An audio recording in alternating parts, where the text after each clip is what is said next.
you all for being here tonight for our regular council meeting of September 10th, 2015. Again, Diane will do that shortly with a couple of packets of information. While she is out doing that, we will go ahead and get started. If everyone would please stand for our invocation of place to the flag.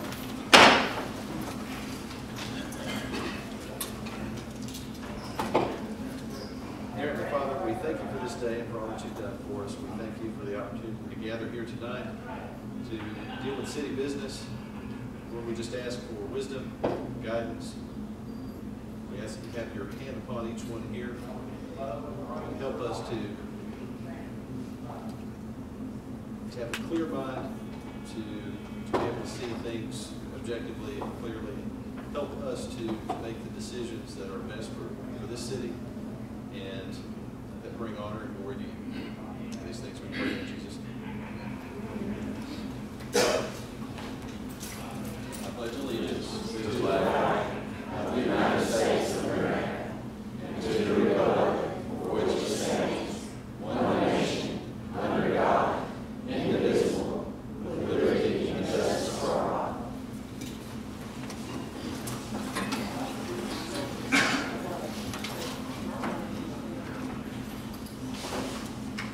And a little frog in my throat. This is the ragweed. If we can have the roll call, please. Mayor Lambert. Here. Vice Mayor Gravitt. Here. Councilmember Cagle. Here. Councilmember Manning. Councilmember Stoll. Here. Interim City Manager Williams. Here. City Attorney Moore. Here. Again, thank you all for being here tonight. As we look at our agenda, we have already heard from the Crestwood Garden Club at the end of our agenda work session. So we can move on to item 4, which is the consent agenda.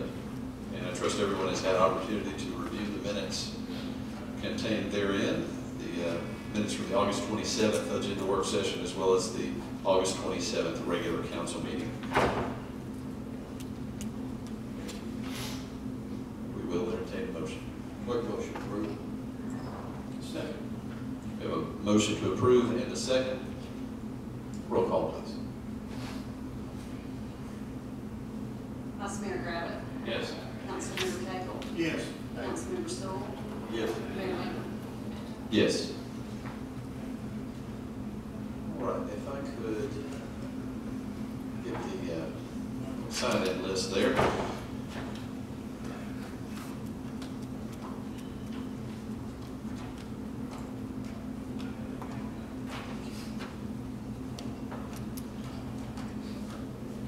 We will now hear from citizens. If you are a citizen of the city of East Ridge or a business owner here in the city and have a comment, question, or concern you'd like to bring to the council, this would be your opportunity to do so. If you could come to one of the microphones here at the front, state your name and address for the record, we would be glad to hear from you. On our list, we have John Temple. It's the first one listed. Address 3938 South Mission Oaks Drive. I think Councilmember Cagle may have given us a sneak peek as to what Mr. Temple will be talking to us about. Thank you, Mayor. I'll keep this very short. A lot of you probably know that each September, Jones Memorial Church sponsors a barbecue, and that comes up 2 weeks from this Saturday, September the 26th. It's from 10 in the morning until 6 at night, and they serve pork, beef, chicken, and then the ladies of the church have a bake sale over one corner of the gymnasium, and there you can go over and buy a slice of cake to eat with your meal, or you can buy the entire pie to take home, or cake to take home with you. The money, the profit, last year we sold $17,000 worth of barbecue. It cost about $9,000 for the meat and the supplies and all, so we spent about $8,000 buying coats for the elementary school kids in East Ridge. So it's a good cause. That's 99% of the money that we spend. The men's club is actually the sponsor of it, but the whole church works on it. So 2 weeks from this Saturday, I've got a few little flyers I'll lay up here. And if you want to pick up one, it gives you the specifics. And we're passing one around by the commissioners. And we do hope the mayor and the commissioners will come each year. They've come and attended in the past, and it's the citizens are very happy to see you gentlemen there, ladies and gentlemen there. So you're invited again, of course. And I just wanted to call this to everybody's attention. Are there any specific questions about the barbecue that I can answer? That's all I have. Thank you very much. I mentioned earlier, certainly an East Ridge tradition, and one that we all look forward to every year.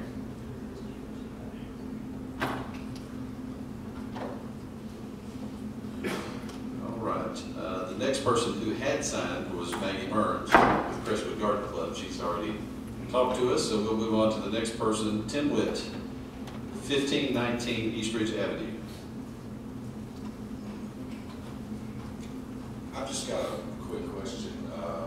Over here where they're putting the mini Walmart in, they put the wooden fence up, but there's about a 2 foot on. There's about a 2 foot gap between that fence and the old fence. We were under most of the people that own houses, they were under the impression they were going to take the old fence down. If not, who's responsible for maintaining that section in between the two? Because it's going to get nasty after a couple of months. Growth of periods of kind. I'll address that. I will look into it with the code division and see if there is something we can go on. Correct. Thank you.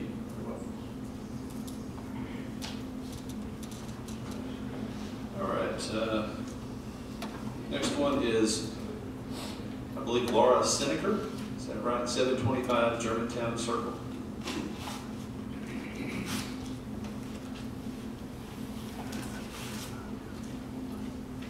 I have a question regarding what took place last night at Superior Creek Lodge. Is this the correct time to address that? Yes, ma'am, you may. They were issued with condemnation of buildings due to structural issues. They had the Salvation Army with it. However, the Salvation Army did not have shelters, sleeping quarters, bathrooms, food preparations, transportation for students to East Ridge schools set up. I currently know that East Ridge United Methodist Church has got a shelter set up and are working with some of the people. The rest of the people were displaced this morning. My concern is not with Superior Creek Lodge. My concern is with the timing of right before a rainstorm, right before school children should be going to bed to get ready for school the next day, and the fact that there are no shelters set up and agencies that have been announced at this point that are dealing with this situation. I feel it was ill-prepared, ill-timed. There are needs for people to have trucks to haul stuff, their furniture, their belongings and such. This is not how I see our city responding to needs. This is how I see an attack.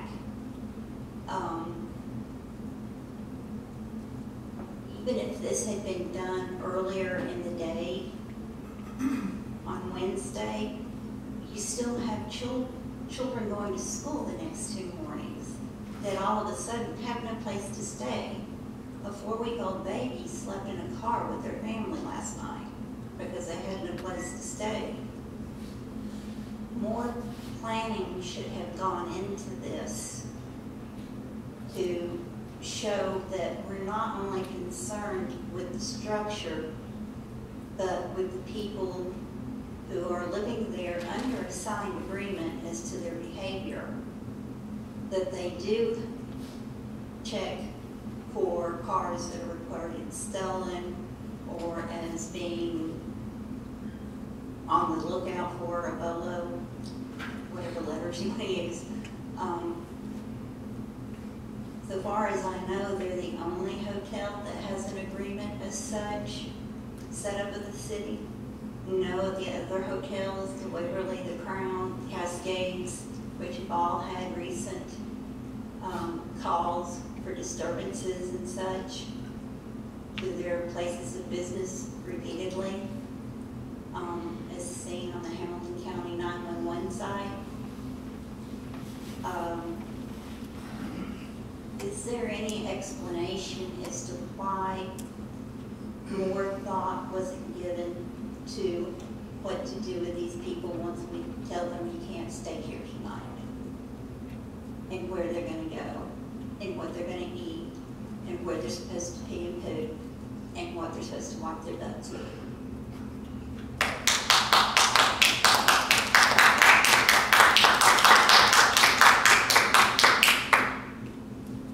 Thank you for your comments, Chief Williams. This situation that took place, this situation is not easy for any of us. What we have to take in consideration is the situation that we found. We have to address the words life safety. The words life safety was our number one concern. Once we started doing a preliminary survey of this building, we are held by law to immediately act upon it. Doing such, I reached out to federal agencies. I reached out to TEMA. I reached out to Hamilton County Emergency Management. I reached out to the Red Cross. Even prior to us arriving at the scene, to see if there was assistance that we could provide for these folks. The only business or organization that would even offer to come out was the Salvation Army. And the reason being is because this is not considered a disaster. If this had been a disaster, then we would have had federal agencies involved.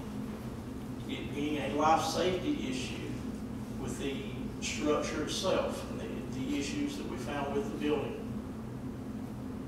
that is why we acted immediately upon this, is the residents' safety, I promise. And I'm familiar with the children. I've been over the Needy Child Fund for 19 years. This is one of the hardest things and one of the hardest decisions that I've ever had to make in my career. But I am having to err on the side of their safety. And I have to make sure that we do that. Now, we do have several churches in the area that have stepped up, and they're asking us to assist. We're still in that position right now where we cannot do that because it's not declared a disaster. We will not receive any funding back for any type of money or anything like that. On the legal side of it, it's more of the responsibility of the property owner. It all really kind of falls back on him. Bad timing, I agree with you 110%. Any time that we had taken action of such, there's no good time for this. There's no good time that you're taking people and putting them outside and we're having to go through this. It's a bad timing for all of us. It's a sad day in the city of East Ridge for many of us. We need the city employees had to do this today. Our code enforcement, this is not a happy moment by no means in my career. This is not something I'm going to put on a mantle and praise every time I walk in the living room. I'm disappointed that we had to do such, but we had to act on the safety of these citizens that were in that place. Yes, sir. The legal side of the issue. I've been reading all these posts on Facebook, quite honestly. And after, the state fire marshal was also called in, if I'm correct, right? State Fire Marshal's office was notified of the situation we had at hand. I'm sorry to cut you off. After all of these deficiencies were found, let me ask you this, and the city was aware of it, if last night, during that storm, if one of the tenants or one of the little children had happened to get injured or die because of these deficiencies in the structure, everyone on Facebook would be saying, asking the city officials, why didn't you do something as soon as you knew it? So, see, you know, we're kind of caught in between, you know, a rock and a hard place here, you know, so. It is, well, I'm sorry. it is definitely a catch-22 for the city. Regardless of what action would have been taken, we're going to get criticized in some way. And that's just the way it is. I think we all understand that. But as the chief said, life safety has to come first. When was the complaint received? The complaint was received on Tuesday. The complaint we received was completely nothing to do with the structure itself. Right.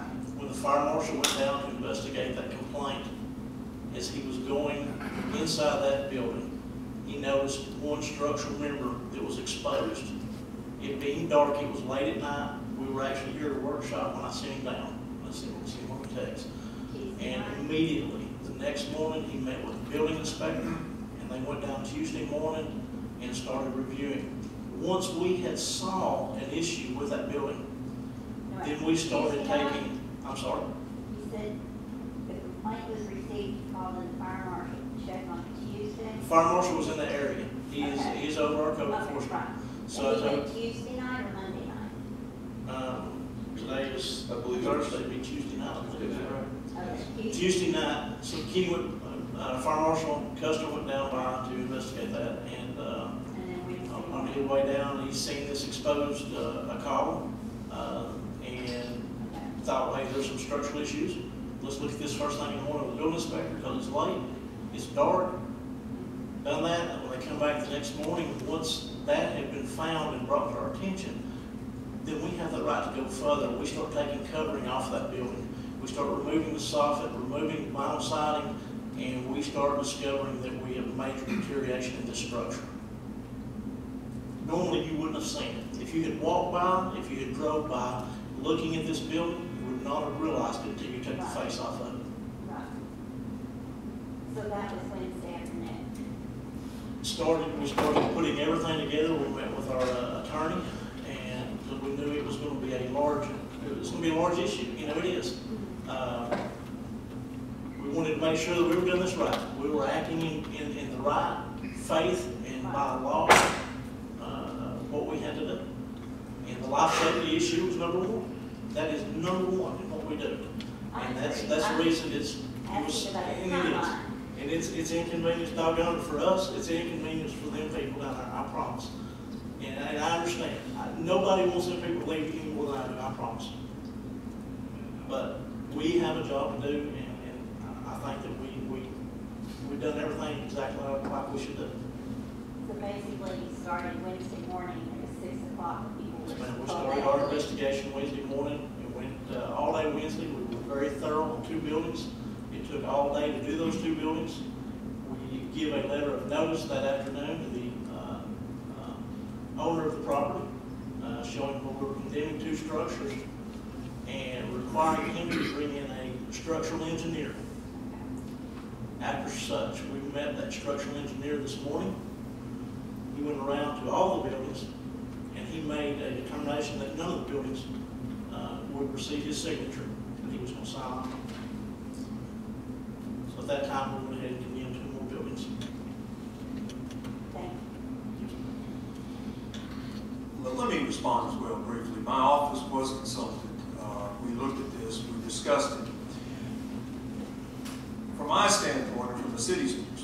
life safety always takes priority over inconvenience. There is absolutely no doubt in my mind that this was an emergency situation that needed to be resolved immediately, not after further continued discussion. It would have been unconscionable to me to allow these families to remain in that property one more night. Absolutely unconscionable. And I'm sorry if they were inconvenienced. That's unfortunate.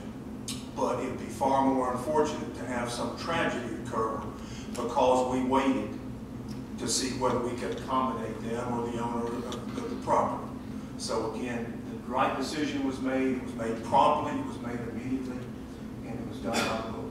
And I commend the chief on that operation. I recognize the situation. I personally would suggest for PR to find another word besides inconvenience for families to stay the night in their cars. Ma'am, that's exactly what it is. It's inconvenience. It's not life safety staying in their cars. It's inconvenience. If they stayed in the property, they jeopardize their lives, ma'am. I understand that. That's all we're going to have from this point of the discussion. We will continue on. I believe the questions have been addressed. Next person on our list is Matthew Clark. 706 Pyron Lane.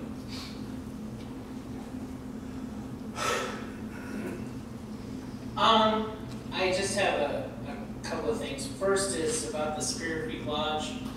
I agree with what Vice Mayor Kravitz said. Once the decision was made that it had to be condemned, you're absolutely right. We would have been responsible if something would have happened to somebody there. So it probably did need to be closed. It probably did need to be done right away. I have no doubt, especially after what happened with our lawsuit, that David Geisen is probably going to get their property fixed in short order. It seems to be a profitable place. But my question is, what's the plan going forward to look at all of these rental properties? And I'm not just talking about commercial rental properties. I'm talking about residential rental properties. I would appreciate the applause for.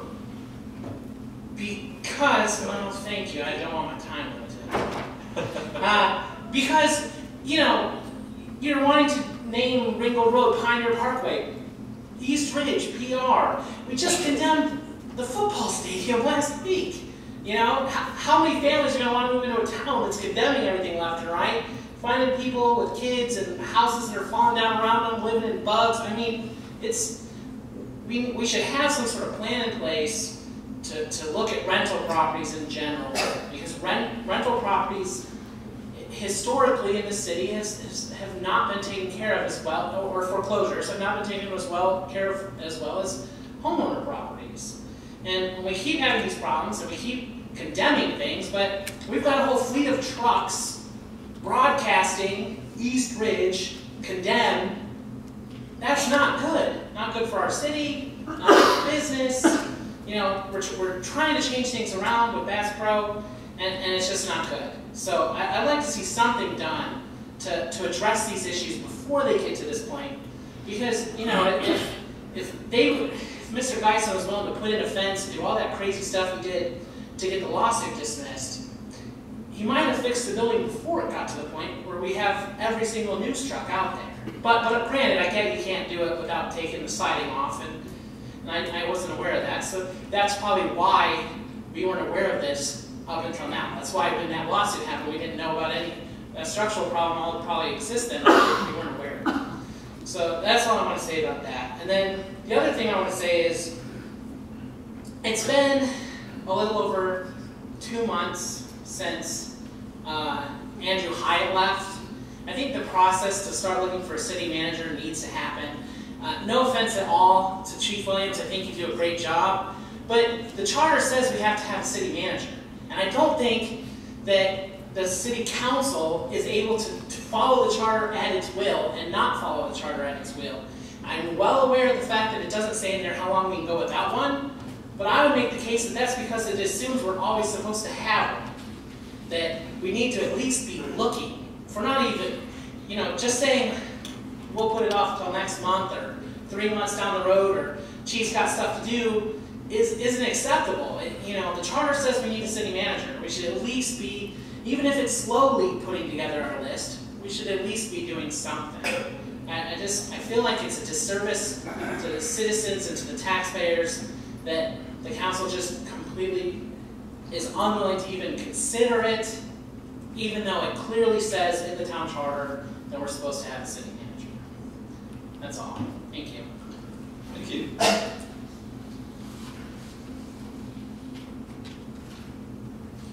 Looks like the next person, Nancy Cantrell, 4330 Sprigg Street. That's me, thank you. My questions have already been addressed. Thank you. Okay, do we have anyone else? That's all that we have signed in, but I want to make sure that there's someone else we get to. All right, I see none. We will move to communication from council members. Mr. Sewell, do you have anything? Mr. Kravitz? Yeah, I've got a couple of things. First of all, I'm extremely disappointed in seeing Rick Smith's comments about no funding for the stadium over at Eastridge High School. It appears that the sports and the student athletes are getting caught between the tug of war that's been created between the Hamilton County Department of Education and the County Commission. And that's really unfortunate that the student athletes are being put in the middle of that little ping pong game. Hopefully, after our audit comes back from the city for last year, maybe we can look at it as far as the city trying to do a little bit of something there. Maybe if we kind of partner with Hamilton County Department of Education, maybe some funding can be found. As far as Chief, I can't see him. The codes supervisor here. Ladies and gentlemen, we have a new code supervisor here. He's been on the job for, what, less than 2 months? A little over. Okay. Guess what? He's starting to address these issues that have not been addressed for many years. So he's only been on the job for 2 months. Give him some time. I have full faith that this new hire, I'm sorry, I forgot your name. It's Brad. Brad, I'm sure that Brad is going to address these issues, and I commend Chief Williams with the job that he did last night. I know it had to be hard. It couldn't have been an easy situation, but I commend all the city staff for the job performance that they did. It couldn't have been easy watching those families move out. And, you know, as far as the comments that have been thrown around on social media, that this is some kind of plan for the city to take over that property, folks, that is absurd. That is absolutely absurd. And we have all kinds of conspiracy theorists out there, but when the truth is the truth, you can't change it. And believe me, the city does not have any intention of trying to buy that property for the Bass Pro developers or for the city or for anyone else. So, there you are. Thank you, sir. Mr. Gable? No, sir, I don't have anything this time. That's been said. All right.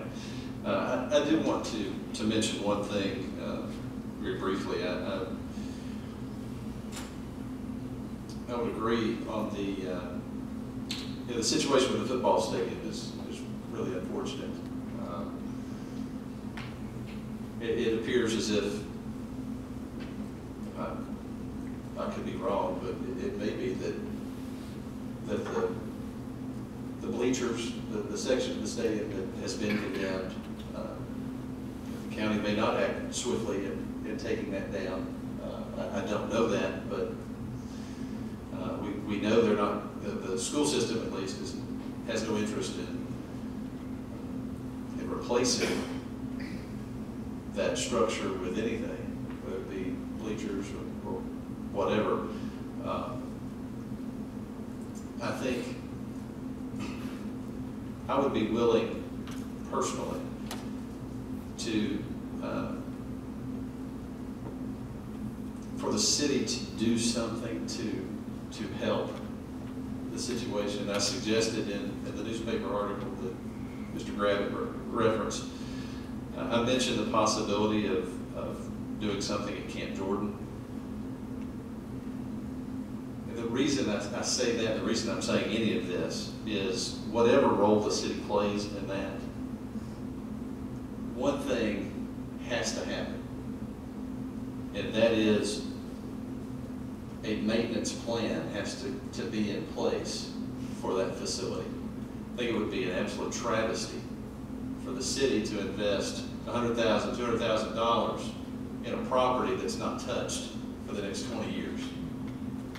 So whatever happens, we have to have assurance in some way that our investment will be protected, that it will be a structure that's maintained in some way. And I'm going to reach out to the superintendent to have some conversations about what's possible.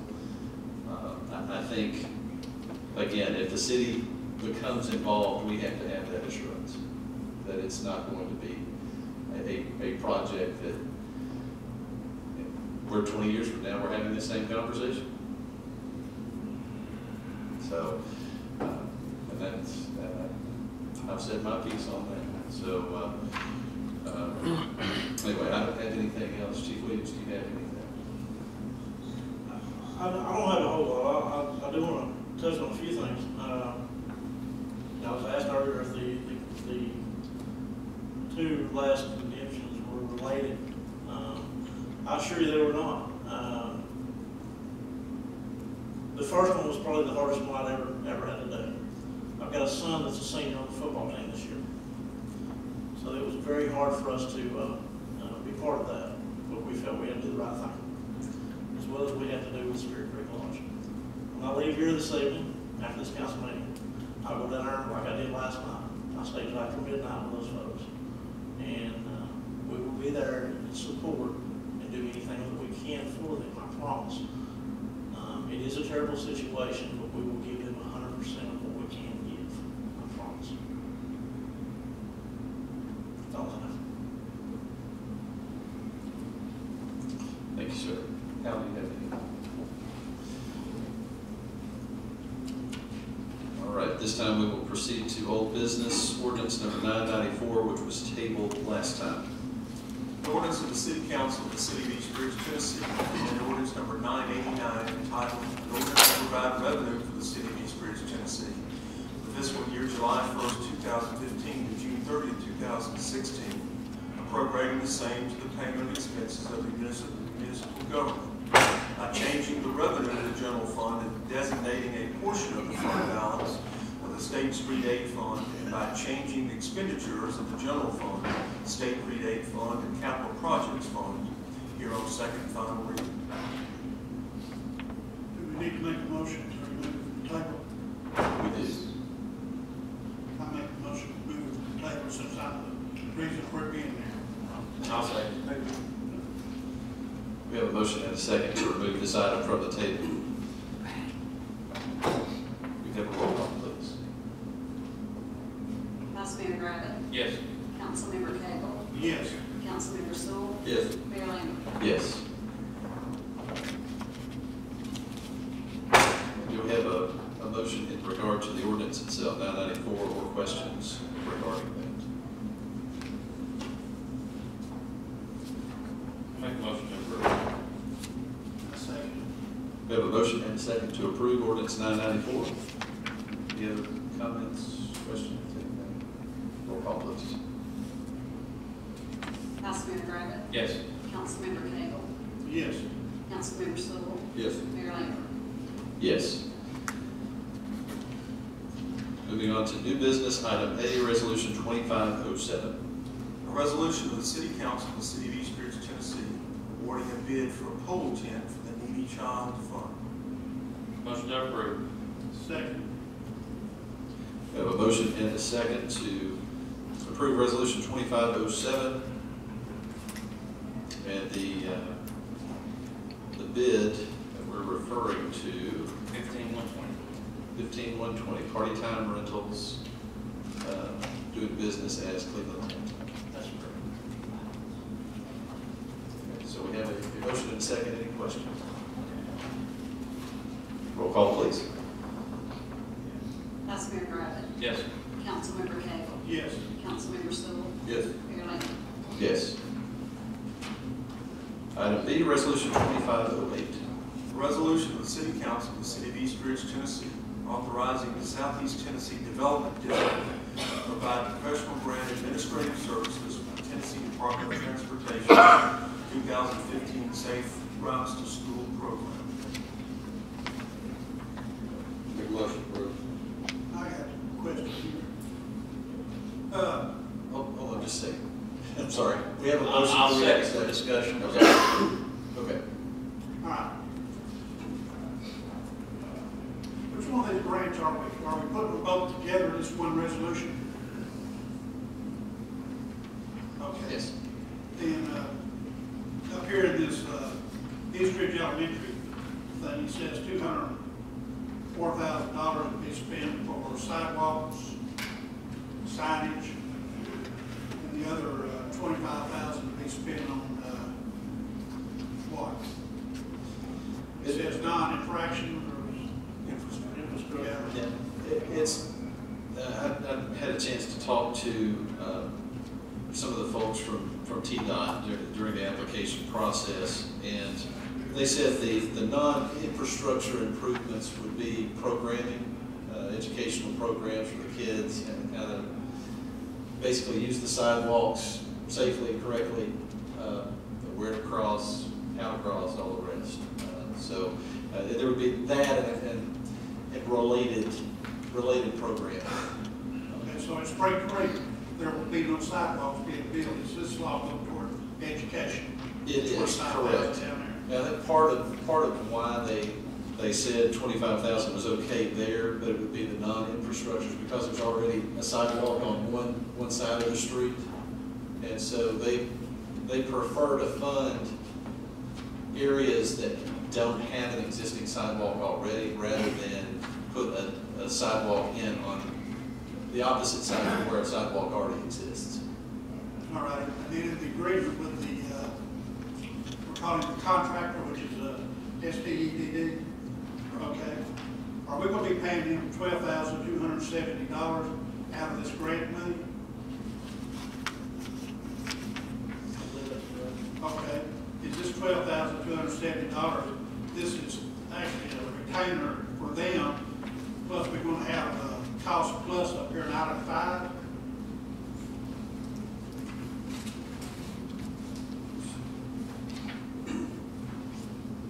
Then where we're gonna be paying for communication costs, chargeable salaries, travel costs, lodging. That's all included.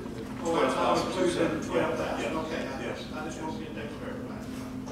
And let me point out to the council also, the resolution 2508 talks about the contract to be subsequently negotiated by the city manager and the city attorney. That resolution was done by me before we had received the contract from them. I have negotiated that, revised the contract, and the actual contract is attached. That's right, we just said Yeah, okay. that is the contract. Yeah, I wasn't sure if this was 12,270 That's the for total the cost. retainer, and this was, No, okay, total cost. so it's total cost. It says reasonable customary time. How much time do we give? You know, we've been arguing this down here about getting dirt out of the park, so. They told me that basically this contract runs for as long as the grant, as long as it takes to complete the grant. Somewhere in here I read where it said 3 years.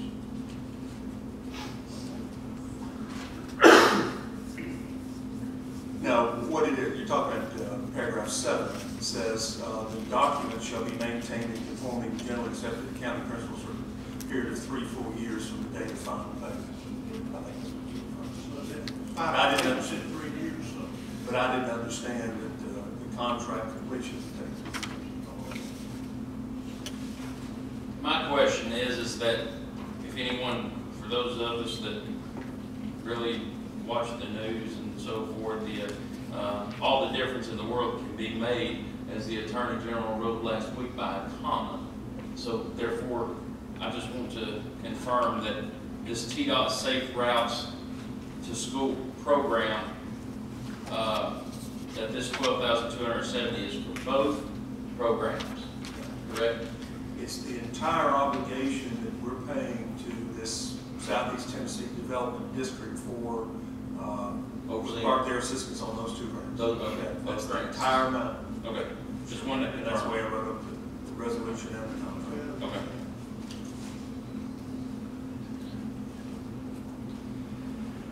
Okay. All right, so we do have a motion and a second. Do you have any other questions or comments? Roll call, please. Vice Mayor Griffin. Yes. Councilmember Cagle. Yes. Councilmember Stoll. Yes. Mayor Lambert. Yes. Resolution is approved. Item C, Resolution 2509.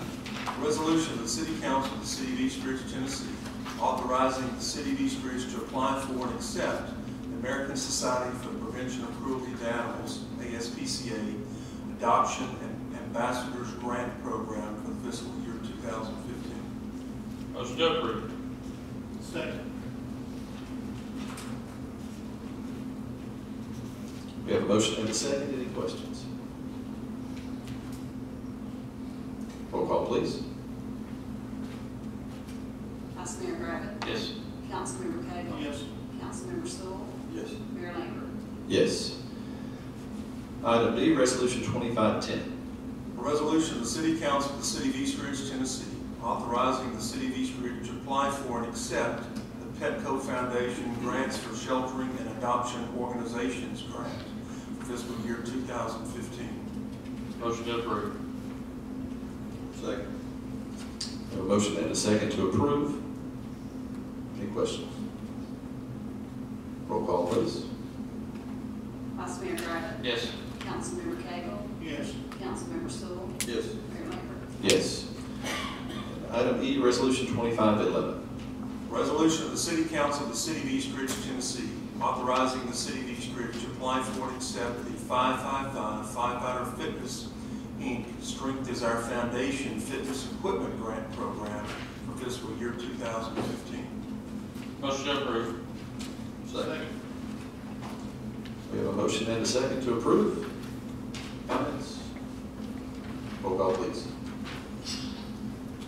Vice Mayor Griffin. Yes. Councilmember Cagle. Yes. Councilmember Stoll. Yes. Mayor Lambert. Yes. All right, thank you all for being here this evening. That is the end of business for tonight.